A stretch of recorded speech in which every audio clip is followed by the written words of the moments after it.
Welcome to section 9.4, Probabilities of Various Permutations. At the end of this section, you should be able to answer these questions. What is the defining characteristic of a permutation? What are some key words that indicate permutations? How do you calculate permutations of a limited number of objects from a set manually? How do you calculate permutations of a limited number of objects from a set with your calculator? What is a factorial, and what is its mathematical notation or symbol? What is the mathematical formula for calculating permutations? Well, first let's define what a permutation is. A permutation of a set of objects is an arrangement in a definite order of some or all of the elements in that set. So, order matters with a permutation. Here's an example. In how many different ways could you arrange 3 books on a shelf if you had 7 books from which to choose? We have 3 books out of 7. If I have 3 slots to fill, if I look at the first slot, I could put any one of the 7 books in that first slot. So I have 7 possibilities. And then I have a second slot, and since I've already used one of my books, I only have 6 choices for the second slot. Following the same logic, I would only have 5 choices for the third. So since all of these things are happening together, we're in an AND situation, so we multiply 7 times 6 times 5, which gives us 210 possible ways to arrange the 3 books. Here's an example where we have some additional restrictions in the situation. A permutation is selected at random from letters in the word sequoia. What is the probability that it has Q in the 4th position and ends with a vowel?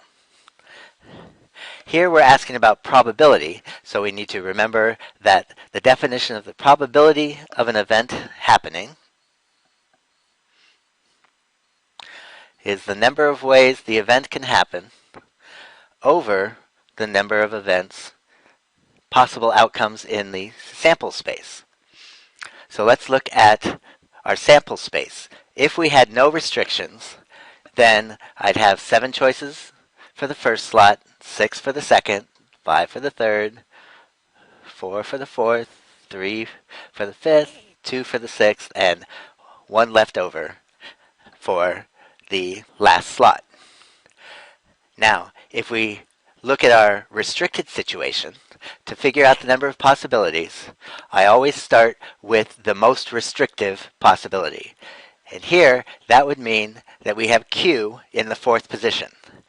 Now, having Q in the 4th position, there's only one way that can happen for the 4th position. I only have one choice for the 4th position. Our next restriction is that we have a vowel at the end.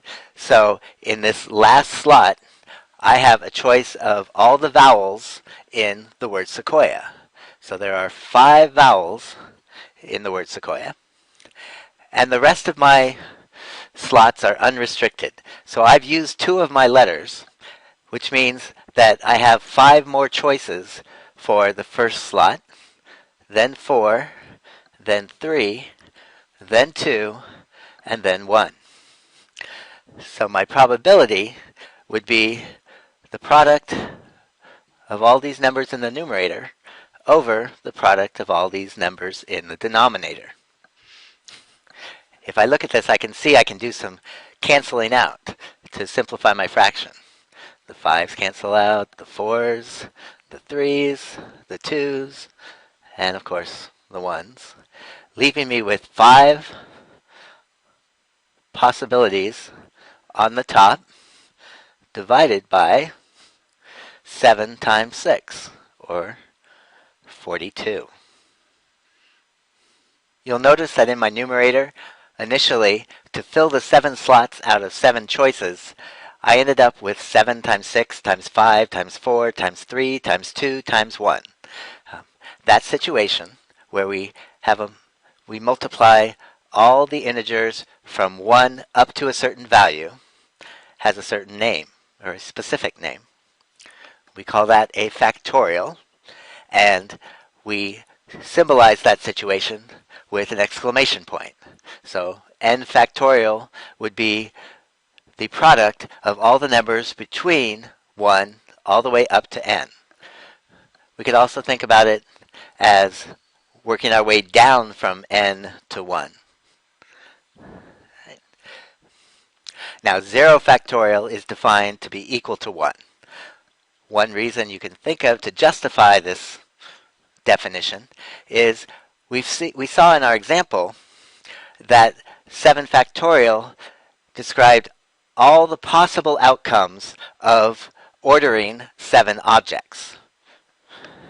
If we think of all the possible outcomes or ways to order 0 objects, well, there's really only one way to order 0 objects.